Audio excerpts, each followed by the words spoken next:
سوچو، ایک شہر جو دشمن کی آنکھوں میں خوف بھر رہا ہے، اور صرف ایک نیک اور بہادر انسان اپنے ایمان اور شجاعت سے ہر خطرے کا سامنا کرنے کو تیار ہے۔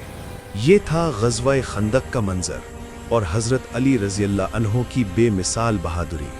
سن 5 ہجری، مدینہ۔ قریش اور ان کے حلیف مسلمانوں پر حملہ کرنے کا ارادہ رکھتے تھے۔ انہوں نے شہر کے گرد خندق کھودی تاکہ مدینہ کو گھیر سکیں۔ نبی صلی اللہ علیہ وسلم نے اپنی فوج تیار کی اور مسلمانوں کو حوصلہ رکھنے کی ہدایت کی۔ جب قریش کے سپاہی مدینہ کی دفاعی حدود کی طرف بڑھے، حضرت علی رضی اللہ عنہ نے اپنی تلوار اٹھائی۔ شدید گرمی، ریت اور پتھر بھی انہیں روک نہ سکے۔ حضرت علی رضی اللہ عنہ کی شجاعت اتنی بے مثال تھی کہ مسلمان ان کی بہادری سے حوصلہ پاتے رہے۔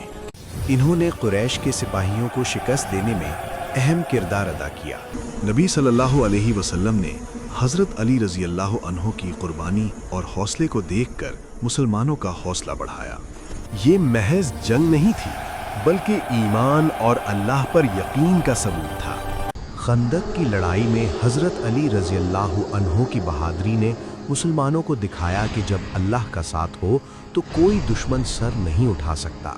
حضرت علی رضی اللہ عنہ کی یہ بہادری ہمیشہ کے لیے مسلمانوں کے لیے مثال بن گئی۔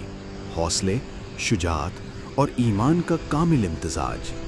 غزوہ خندق نے یہ ثابت کر دیا کہ اصل بہادری صرف تلوار سے نہیں آتی، بلکہ ایمان اور اللہ پر پختہ یقین سے حاصل ہوتی ہے۔